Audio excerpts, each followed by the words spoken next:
യേശു ക്രിസ്തുവിൻ്റെ പരിശുദ്ധമായ നാമത്തിൽ എല്ലാ പ്രിയപ്പെട്ടവർക്കും കർത്താവായ യേശു ക്രിസ്തുവിൻ്റെ പരിശുദ്ധമായ നാമത്തിലുള്ള വന്ദനവും സ്നേഹവും ഞാൻ പ്രാരംഭമായി അറിയിക്കുന്നു. കഴിഞ്ഞ ദിവസം നമുക്ക് വളരെ അനുഗ്രഹിക്കപ്പെട്ട ദൈവവചന ഭാഗങ്ങൾ അതേ ഉൽപ്പത്തി പുസ്തകം 18-ാം അധ്യായത്തിൽ നിന്നും ധ്യാനിപ്പാൻ തക്കോണം ദൈവം നമ്മെ സഹായിച്ചല്ലോ. നമുക്കേവർക്കും അറിയാവുന്ന പോലെ കഴിഞ്ഞ ഏതാനും ആഴ്ചകളായി നമ്മൾ ഉൽപ്പത്തി പുസ്തകം 18-ാം അധ്യായത്തെ ആസ്പദമാക്കിക്കൊണ്ട് അബ്രഹാമും ദൈവവും തമ്മിലുള്ള സംഭാഷണം എന്ന് മാത്രമല്ല, ദൈവം ചെയ്യാൻ പോകുന്ന കാര്യങ്ങളെക്കുറിച്ച് അബ്രഹാമിനോട് സംസാരിച്ചിട്ട് അബ്രഹാമിൽ നിന്നും അതേ ദൈവത്തോടുള്ള പ്രാർത്ഥന ദൈവം ആവശ്യപ്പെടുന്നു. അല്ലെങ്കിൽ അബ്രഹാം ദൈവമായിട്ട് സംസാരിക്കേണ്ടതിന് വേണ്ടി ദൈവം അബ്രഹാമിനെ പ്രേരിപ്പിക്കുന്നു. അങ്ങനെ അബ്രഹാം സംസാരിക്കുമ്പോൾ അബ്രഹാം തൻ്റെ സഹോദരപുത്രനായ ലോത്തും കുടുംബവും താമസിക്കുന്നതായ സോദോം ഗോമോറയ്ക്ക് വേണ്ടി ദൈവത്തോട് അപേക്ഷിക്കുന്നു എന്ന് നമുക്ക് കാണുവാൻ കഴിയുന്നുണ്ട്. ശ്രദ്ധിക്കുക, ഇവിടെ അബ്രഹാമിനെ നമുക്ക് കാണുവാൻ സാധിക്കുന്നത് 3 പുരുഷന്മാർ തൻ്റെ ഭവനത്തിൽ വന്നുവെന്ന് നമുക്ക് ഉൽപ്പത്തി പുസ്തകം 18-ാം അധ്യായം അതിൻ്റെ 1 മുതൽ വായിക്കാൻ കഴിയുന്നുണ്ട്. എന്നാൽ അബ്രഹാമിൻ്റെ ഭവനത്തിൽ വളരെയധികം ബഹുമാനിതരായി അബ്രഹാമിന് അനുഗ്രഹങ്ങളൊക്കെ കൊടുത്ത ശേഷം ഈ പുരുഷന്മാർ അവർ സോദോമിലേക്ക് പോകുന്നു. സോദോമിലേക്ക് പോകുമ്പോൾ അബ്രഹാം അവരോടുകൂടി പോയി അവരെ യാത്ര അയക്കുന്നതായിട്ട് നമുക്ക് കാണുവാൻ സാധിക്കുന്നുണ്ട്. എന്നാൽ ആ പുരുഷന്മാരിൽ ഒരുവൻ എന്ന് പറയുമ്പോൾ നമ്മൾ കഴിഞ്ഞ ദിവസം ചിന്തിച്ചത് അത് നമ്മുടെ വാഴ്ത്തപ്പെട്ട കർത്താവായ യേശു ക്രിസ്തുവിനെയാണ് കാണിക്കുന്നത്. ദൈവവുമായിട്ട് അബ്രഹാം സംസാരിക്കുന്നതായ സമയങ്ങൾ അത് നമുക്ക് ഉൽപ്പത്തി പുസ്തകം 18-ാം അധ്യായത്തിൻ്റെ അവസാന ഭാഗങ്ങളിലാണ് കാണുവാൻ കഴിയുന്നത്. അങ്ങനെ സംസാരിക്കുമ്പോൾ അബ്രഹാം ദൈവത്തോട് മധ്യസ്ഥതയണച്ച് അഥവാ സോദോമിനു വേണ്ടി മധ്യസ്ഥതയണച്ച് പ്രാർത്ഥിക്കുന്നു എന്ന് മനസ്സിലാക്കാൻ സാധിക്കുന്നുണ്ട്. ശ്രദ്ധിക്കുക, അവിടെ ദൈവത്തിൻ്റെ സന്നിധി എന്ന നിലയിൽ ദൈവത്തെ അഭിസംബോധന ചെയ്തുകൊണ്ട് അബ്രഹാം സംസാരിക്കുകയാണ്. നമ്മുടെയൊക്കെ ജീവിതത്തിലും ഇതേപോലെ നമ്മളുടെ ഏത് അവസ്ഥയിലാണെങ്കിൽ പോലും ഏത് സാഹചര്യത്തിലാണെങ്കിൽ പോലും നമ്മുടെ മുമ്പിൽ ദൈവത്തിൻ്റെ സാന്നിധ്യം ഉണ്ട് എന്ന് ഗ്രഹിച്ചറിയുമ്പോൾ നമ്മൾ സംസാരിക്കുന്ന സംസാരം അതേ ദൈവത്തോടെന്ന പോലെ തന്നെ ആയിരിക്കും, അല്ലെങ്കിൽ ദൈവത്തോട് സംസാരിക്കുന്ന അവസ്ഥയിലായിരിക്കും. അങ്ങനെ നമ്മൾ സംസാരിക്കുമ്പോൾ തീർച്ചയായിട്ടും മനുഷ്യനോട് സംസാരിക്കുന്ന പോലെയല്ല നമ്മൾ സംസാരിക്കുന്നത്. ദൈവത്തിൽ നിന്ന് കേൾക്കാനും ദൈവത്തോട് പറയാനും നമ്മൾ സമയങ്ങൾ എടുക്കുവാൻ തക്കവണ്ണം ഇടയായിത്തീരും. കഴിഞ്ഞ ദിവസങ്ങളൊക്കെ ഞാൻ നിങ്ങളോട് പറഞ്ഞ ഒരു പ്രധാനപ്പെട്ട കാര്യമാണ്, അബ്രഹാം ജീവിച്ചത്, അബ്രഹാം നടന്നത് ദൈവത്തിൻ്റെ മുമ്പാകെയായിരുന്നു. അതായത് അബ്രഹാം എവിടെ ചെന്നാലും അത് ദൈവസന്നിധിയാണ് എന്നുള്ളതായ ഒരു ചിന്ത അബ്രഹാമിനെ ഭരിച്ചിരുന്നു. താൻ പറയുന്നത് ദൈവം കേൾക്കുന്നു, അതേപോലെ തന്നെ താൻ ചെയ്യുന്നത് ദൈവം കാണുന്നു എന്നുള്ള ചിന്ത അബ്രഹാമിൽ എപ്പോഴും ഉണ്ടായിരുന്നു. നമ്മളും ഇങ്ങനെ ആയിരിക്കണം. നമ്മൾ എവിടെ ആയിരുന്നാലും, അത് ജീവിതത്തിൻ്റെ ഏത് സാഹചര്യങ്ങളാണെങ്കിൽ പോലും നമ്മൾ ജീവിക്കുന്നത്, നമ്മൾ ആയിരിക്കുന്നത് ദൈവത്തിൻ്റെ മുമ്പാകെയാണെന്നുള്ള ചിന്ത നമ്മളെ ഭരിക്കുമെങ്കിൽ നമുക്ക് ദൈവത്തോട് സംസാരിക്കുന്നതിൽ യാതൊരു ബുദ്ധിമുട്ടും ഉണ്ടാവുകയില്ല. പലപ്പോഴും നമുക്കറിയാം, നമ്മൾ ഈ പ്രാർത്ഥന എന്നൊക്കെ ഉദ്ദേശിക്കുന്നത് വളരെ റിലീജിയസ് ആയിട്ട് നമ്മൾ കാണാറുണ്ട്, അല്ലെങ്കിൽ ആരാധന എന്നൊക്കെ പറയുന്നത് വളരെ മതപരമായി നമ്മൾ കാണാറുണ്ട്. അതിനുവേണ്ടി നമ്മൾ പ്രത്യേക സമയമെടുക്കണം, അതിനുവേണ്ടി ഒരു പ്രത്യേക സാഹചര്യം നമ്മൾ സൃഷ്ടിച്ചെടുക്കണം. പക്ഷേ അങ്ങനെയല്ല എന്ന് അബ്രഹാമിൻ്റെ ജീവിതം നമ്മളെ പഠിപ്പിക്കുന്നുണ്ട്. അബ്രഹാമിൻ്റെ ജീവിതം മാത്രമല്ല, പഴയ നിയമത്തിലുള്ള അനേക വിശുദ്ധന്മാരും അതേപോലെ തന്നെയാണ്. അവർ ദൈവം മുമ്പാകെയാണ് ജീവിച്ചത്. നമ്മളും ദൈവത്തിന് മുമ്പാകെ ജീവിക്കണം. അഥവാ നമ്മളുടെ ജീവിതത്തിൽ സംഭവിക്കുന്ന കാര്യങ്ങൾ അത് ഒരു പക്ഷേ നമ്മൾ പ്രതീക്ഷിക്കാത്തതാണെങ്കിലും, ലോകം അയ്യോ എന്ന് പറയുന്നതായ സാഹചര്യങ്ങൾ നമ്മുടെ ജീവിതത്തിൽ വന്നാലും അതെല്ലാം സംഭവിക്കുന്നത് ദൈവത്തിൻ്റെ മുമ്പാകെയാണ് എന്ന് തിരിച്ചറിയുന്ന ഒരു വ്യക്തി ഒരിക്കലും അവിടെ പതറിപ്പോവുകയില്ല. ഞാൻ ഈ സന്ദർഭത്തിൽ ജോസഫ് എന്ന് പറയുന്നതായ ആ ദൈവദാസനെ ഓർക്കുന്നു. ജോസഫ് വളരെ ചെറുപ്പം മുതൽ തന്നെ ദൈവ സാന്നിധ്യത്തിൽ നടന്ന ഒരു വ്യക്തിയാണ്. ദൈവത്തിന് മുമ്പാകെ ജീവിച്ച ഒരു വ്യക്തിയാണ്. അത് നിമിത്തം തനിക്ക് നേരിട്ട അനേക പ്രശ്നങ്ങൾ നമുക്കറിയാം. അതേ ദൈവം മുമ്പാകെയായിരുന്നു ജോസഫിനെ പൊട്ടക്കണ്ടിൽ ഇട്ടത്. ദൈവം മുമ്പാകെയായിരുന്നു പൊത്തിപ്പേറിൻ്റെ വീട്ടിൽ അപമാനിതനായി തീർന്നത്. ഇതെല്ലാം സംഭവിക്കുന്നത് ദൈവത്തിന് മുമ്പാകെ ആയിരുന്നതുകൊണ്ട് നോക്കൂ, ദൈവം തക്ക സമയത്ത് ജോസഫിനെ ഉയർത്തുവാനിടയായി തീർന്നു. ഞാൻ നിങ്ങളോട് പറയട്ടെ, ദൈവം മുമ്പാകെ ജീവിക്കുക എന്ന് പറയുന്നിടത്തോളം ഭാഗ്യം വേറെ ഒന്നുമില്ല. അതായത് നമ്മൾ ദൈവസന്നിധിയിൽ പ്രാർത്ഥിക്കുക, ദൈവത്തോട് സംഭാഷിക്കുക എന്നൊക്കെ പറയുന്നത് ഒരു മതപരമായി മാറാതെ ജീവിത ശൈലിയായിട്ട് മാറണം. ദൈവത്തോടുള്ള നമ്മുടെ പ്രാർത്ഥന, സംസാരം, ദൈവത്തോടുള്ള ചർച്ചകൾ. ഞാൻ അങ്ങനെ ഒരു വാക്കാണ് കഴിഞ്ഞ ദിവസം ഉപയോഗിച്ചത്. കാരണം ദൈവത്തോട് നമുക്ക് എന്തും സംസാരിക്കാം, ഏത് കാര്യവും നമുക്ക് ചർച്ച ചെയ്യാം, ദൈവം അതിന് നമുക്ക് മറുപടി തരും. അതെ, അബ്രഹാം അങ്ങനെ ദൈവത്തിന് മുമ്പാകെ പ്രാർത്ഥിച്ചവനായിരുന്നു. അതുകൊണ്ട് തന്നെ നമ്മൾ കഴിഞ്ഞ ദിവസം വളരെ പ്രധാനപ്പെട്ട ഒരു ചിന്ത പങ്കിട്ടു. 19-ാം അധ്യായത്തിലേക്ക് കടന്നു വരുമ്പോൾ നമ്മൾ മനസ്സിലാക്കുന്നുണ്ട്, അബ്രഹാമിനെ ഓർത്തു മാത്രമാണ് ദൈവം ലോത്തിനെ ആ സൊദോം ഗൊമോറയുടെ നാശത്തിൽ നിന്നും വിടുവിച്ചത്. അതെ, നമ്മെ ഓർക്കുന്നു ദൈവം. എന്തുകൊണ്ട് നമ്മെ ഓർക്കുന്നു? കാരണം we are every time in the presence of God, or we are walking before God. നമ്മൾ ദൈവത്തിന് മുമ്പാകെ നടക്കുന്നത് കൊണ്ട് ദൈവത്തിന് നമ്മെ നന്നായി അറിയാം. നമ്മൾ സംസാരിക്കുന്ന ദൈവത്തിനറിയാം. ലോത്തിനെക്കുറിച്ച് അബ്രഹാം ദൈവത്തോട് പറഞ്ഞത് ദൈവം ഓർക്കുന്നു. അതുകൊണ്ട് സൊദോം ഗൊമോറ നശിപ്പിക്കുമ്പോൾ ദൈവം അബ്രഹാമിനെ ഓർത്തു എന്ന് പറയുമ്പോൾ തീർച്ചയായിട്ടും അത് ദൈവത്തിൻ്റെ വിശ്വസ്തതയാണ് കാണിക്കുന്നത്. ഇന്ന് ഞാൻ നിങ്ങളുമായി പങ്കിടുവാൻ ആഗ്രഹിക്കുന്നത് ഈ ഉൽപ്പത്തി പുസ്തകം 19-ാം അധ്യായം അതിൻ്റെ 1-ാമത്തെ വാക്യം മുതലാണ്. അവിടെ നമ്മളിങ്ങനെ വായിക്കുന്നു, ആ 2 ദൂതന്മാർ വൈകുന്നേരത്ത് സൊദോമിലെത്തി. ലോത്ത് സൊദോം പട്ടണവാതിൽക്കൽ ഇരിക്കുകയായിരുന്നു. അവരെ കണ്ടിട്ട് ലോത്ത് എഴുന്നേറ്റ് എതിരേറ്റ് ചെന്ന് നിലം വരെ കുനിഞ്ഞ് നമസ്കരിച്ചു. ഈ ഒരു വാക്യത്തിൻ്റെ വിശദീകരണങ്ങൾ നമ്മൾ അടുത്ത മോർണിംഗ് ഡ്യൂ പ്രഭാത വചന ധ്യാനത്തിലും തുടരുന്നതാണ്. ഇന്ന് ഞാൻ നിങ്ങളോട് പറയാൻ ആഗ്രഹിക്കുന്നത് ഈ 18-ാം അധ്യായത്തിൽ നിന്നും ഈ 19-ാം അധ്യായത്തിലേക്ക് പ്രവേശിക്കുന്നതായ ഒരു ട്രാൻസിഷനുണ്ട്. ആ മാറ്റം എന്ന് പറയുന്നത് നമുക്ക് മനസ്സിലാക്കാൻ കഴിയുന്നതായ ചില വാക്യങ്ങൾ വായിച്ചുകൊണ്ട് ഞാനത് വിശദീകരിക്കാൻ ആഗ്രഹിക്കുന്നു. ഉൽപ്പത്തി പുസ്തകം 18-ാം അധ്യായം അതിൻ്റെ 22-ാമത്തെ വാക്യം നമ്മളിങ്ങനെ വായിക്കുന്നുണ്ട്. അങ്ങനെ ആ പുരുഷന്മാർ അവിടെ നിന്ന് തിരിഞ്ഞ് സൊദോമിലേക്ക് പോയി. അബ്രഹാമോ യഹോവയുടെ സന്നിധിയിൽ തന്നെ നിന്നു. അതായത് ദൈവസന്നിധിയിൽ നിന്നു എന്ന് പറയുമ്പോൾ അവർ സൊദോമിലേക്കുള്ള ആ വഴിയിൽ തന്നെയാണ് നിൽക്കുന്നത്.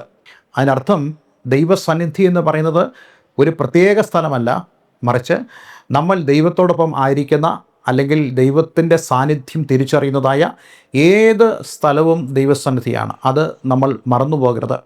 അതെ, നമ്മുടെ ജീവിതത്തിൽ ഏറ്റവും ആവശ്യം, ഞാൻ എപ്പോഴും ദൈവസന്നിധിയിലാകുന്നു, ദൈവം എൻ്റെ മുമ്പിലുണ്ട്, അല്ലെങ്കിൽ ദൈവം എന്നോടുകൂടെയുണ്ട്, ഞാൻ പറയുന്നത് ദൈവം കേൾക്കുന്നു.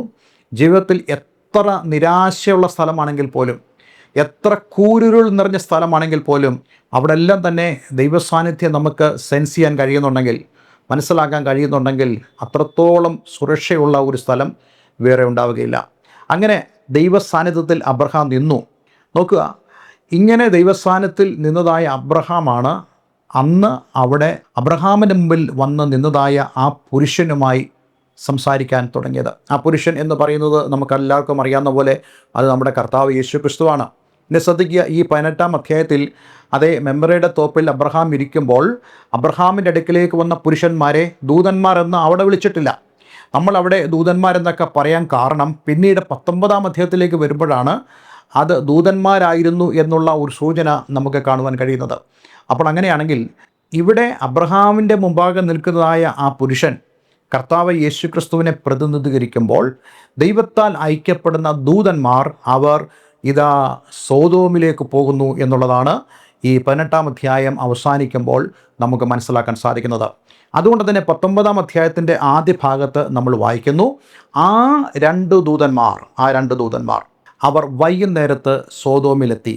ഇവിടെ വൈകുന്നേരം എന്ന് പറയുമ്പോൾ ഏതെങ്കിലും ഒരു ദിവസം വൈകുന്നേരം ആയിരിക്കാം. ഏതായാലും വൈകുന്നേരം അവർ സൊദോമിലെത്തി. ലോത്ത് സൊദോം പട്ടണവാതിൽക്കൽ ഇരിക്കുകയായിരുന്നു. അവരെ കണ്ടിട്ട് ലോത്ത് എഴുന്നേറ്റ് എതിരേറ്റ് ചെന്ന് നിലം വരെ കുനിഞ്ഞ് നമസ്കരിച്ചു. ഇവിടെ ഒരു പ്രധാനപ്പെട്ട കാര്യം ആണ് ഇന്ന് ഞാൻ നിങ്ങളുമായി സംസാരിക്കാൻ ആഗ്രഹിക്കുന്നത്.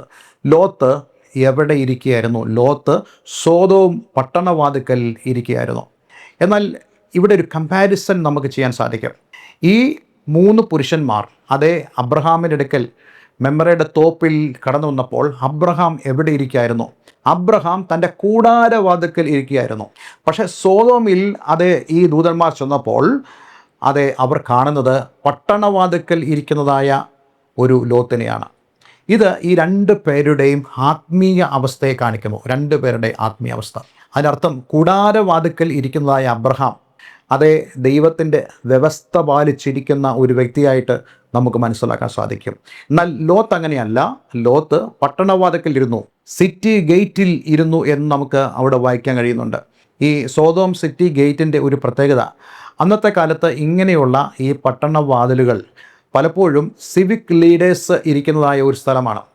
എന്തുകൊണ്ടെന്നാൽ അവിടെ പട്ടണത്തിൻ്റെ അകത്തേക്ക് വരുന്നവരും പട്ടണത്തിൻ്റെ പുറത്തേക്കും പോകുന്നവരെയും നിരീക്ഷിക്കുവാനും അവരെ ചോദ്യം ചെയ്യുവാനും അധികാരമുള്ളവരായിരുന്നു ഈ സിവിക് ലീഡേഴ്സ്, അല്ലെങ്കിൽ ഈ ജനങ്ങളുടെ നേതാവെന്ന് പറയുന്ന ആൾ.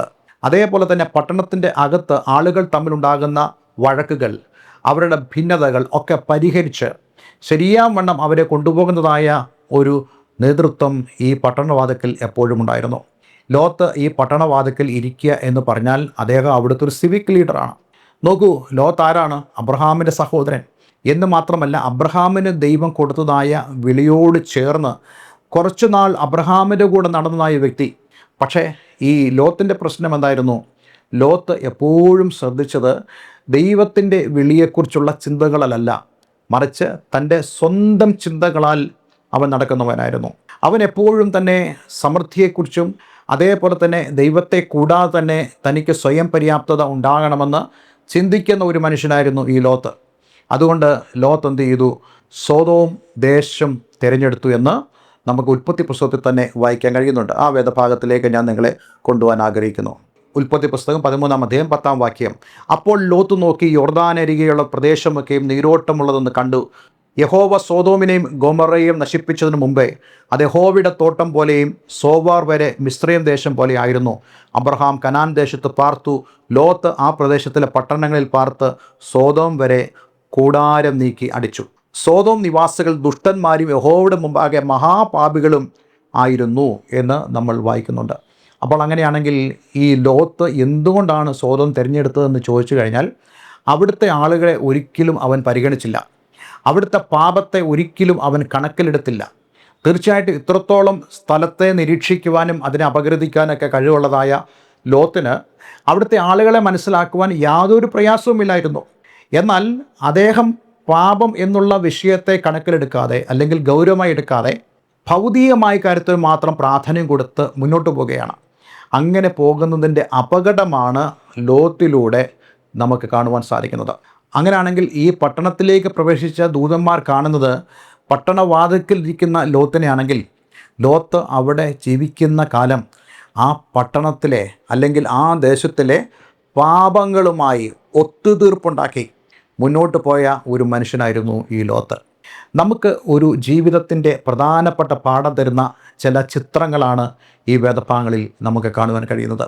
ഒന്നാമത്, നമ്മൾ ലോത്തിനെ പോലെ ആകരുത്. അബ്രഹാമിനെ പോലെ ദൈവത്തിൻ്റെ വിളി പ്രാപിച്ചെങ്കിൽ ആ ദർശനത്തിൽ ജീവിക്കുവാൻ നമുക്ക് സാധിക്കണം. ലോത്തിനെ പോലെ ദർശനം ഇല്ലാത്തവരായി ജീവിച്ചാൽ നമ്മളുടെ ദർശനം എപ്പോഴും ലൗകികമായ ദർശനമായിരിക്കും. നമ്മളെപ്പോഴും ഈ ഭൗതികമായ കാര്യങ്ങളെ മാത്രം ഫോക്കസ് ചെയ്ത് ജീവിക്കുന്നവരായിരിക്കും. ഒരിക്കലും ആ ദേശത്തിൻ്റെ പാപത്തെ ഗൗരവമായി എടുക്കാതെ, എന്ന് മാത്രമല്ല ആ ദേശത്ത് താമസിച്ചുകൊണ്ട് അവിടുത്തെ പാപപ്രവൃത്തികളുമായി അവിടുത്തെ ദേശനിവാസികളുമായി ഒത്തുതീർപ്പിന് വഴങ്ങി ജീവിക്കുന്ന ഒരു ലോത്തിനെയാണ് നമുക്ക് പട്ടണവാതിക്കൽ കാണുവാൻ സാധിക്കുന്നത്. അതിൻ്റെ അപകടം എന്തായിരുന്നു എന്നാണ് നമ്മൾ അടുത്ത ദിവസങ്ങൾ ചിന്തിക്കുന്നത്. പക്ഷേ ഇന്ന് ഈ വചനത്തിലൂടെ ഞാൻ നിങ്ങളെ പ്രബോധിപ്പിക്കാൻ ആഗ്രഹിക്കുന്നത്, ഒരിക്കലും ദൈവദർശനമില്ലാതെ ജീവിക്കുന്നവരാകരുത്. ഒരിക്കലും പാപത്തോട് സന്ധി ചെയ്ത് ജീവിക്കുന്നവരാകരുത്. ലോത്ത് നീതിമാനാണെങ്കിലും വലഞ്ഞുപോയ നീതിമാനായിരുന്നെന്ന് വിശുദ്ധ വേദപുസ്തകം പറയുന്നുണ്ട്. അത് സംബന്ധിച്ചുള്ള വാക്യങ്ങളൊക്കെ നമ്മൾ അടുത്ത ദിവസം ചിന്തിക്കുന്നതാണ്. ഒരു നിമിഷം നമുക്ക് പ്രാർത്ഥിക്കാം. സ്വർഗീയ പിതാവേ, ഇന്ന് ഞങ്ങളെ കേൾപ്പിച്ച വളരെ മനോഹരമായ സന്ദേശത്തിനായി സ്തോത്രം. ഈ വചനം കേൾക്കുന്ന ഏവരെയും ഞാൻ യേശുവിൻ്റെ നാമത്തിൽ അനുഗ്രഹിക്കുന്നു. കർത്താവേ, ലോത്തിനെ പോലെ ഞങ്ങൾ ദൈവിക ദർശനങ്ങൾ മറന്ന് ഞങ്ങളുടെ സ്വന്തം തോന്നലുകളാൽ ജീവിപ്പാൻ ഇടയാകരുതെന്ന് പ്രാർത്ഥിക്കുന്നു.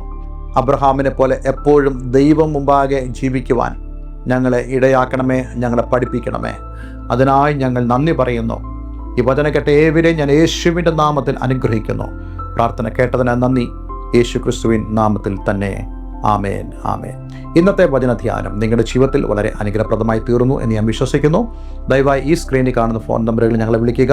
നിങ്ങളുടെ പ്രാർത്ഥന വിഷയങ്ങളെ ഞങ്ങളെ അറിയിക്കുക. അതേപോലെ ആത്മീയമായ കൂട്ടായ്മയ്ക്ക് നിങ്ങൾക്ക് താല്പര്യമുണ്ടെങ്കിൽ അതിന് ഞങ്ങളെ വിളിക്കാവുന്നതാണ്. എല്ലാവരും ദൈവം അനുഗ്രഹിക്കട്ടെ. Have A nice day. God bless you all.